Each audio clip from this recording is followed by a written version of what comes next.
বাবু আমি 3 দিন ধরে ক্ষুধার্ত, আমাকে কিছু খেতে দাও। আপনি আমার সাথে চলুন, আপনাকে বাসায় নিয়ে খাওয়াবো। ভিতরে আসুন। বাবা এই লোকটা 2 দিন ধরে কিছু খায়নি, এই জন্য বাসায় নিয়ে এসেছি। মাশাআল্লাহ তামিম, তুমি ভালো কাজ করেছো, ওকে ভিতরে নিয়ে যাও। ঠিক আছে বাবা, খাওয়া শুরু করুন। বিসমিল্লাহির রহমানির রহিম, বিসমিল্লাহির রহমানির রহিম। দাঁড়াও, তুমি খাওয়ার আগে বিসমিল্লাহ বললে না কেন? আমি তো নাস্তিক, আমি তো আল্লাহকে বিশ্বাস করি না, তাই বলিনি। তুই আল্লাহকে মানিস না, তাহলে এখানে খাবার পাবি না, যা এখান থেকে। বাবু তোমাদের ঘরে তুমি ভালোবেসে আমাকে এনেছো, এখন এই লোকটা এভাবে তাড়িয়ে দিচ্ছে? আরে বেটা, তুই তো আল্লাহকে মানিস না, তোকে কি খেতে দিব, যা এখান থেকে।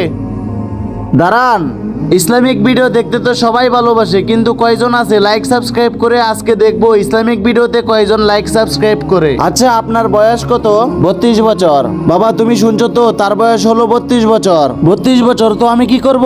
সে তো আল্লাহকে মানে না, তবুও আল্লাহ 32 বছর তাকে খাওয়াইছে, আর আমরা মাত্র একদিন খাওয়াতে পারবো না? আমরা কেন তার মুখ থেকে এভাবে খাবার কেড়ে নিব? আর আমরা তো শুধু একটা মাধ্যম, খাওয়ানোর মালিক তো আল্লাহ। আমাকে মাফ করে দিন, আর আপনিও আমাদের সাথে খেতে পারেন। আর বন্ধুরা কমেন্ট বক্সে অবশ্যই আল্লাহু আকবার লিখে যাবেন।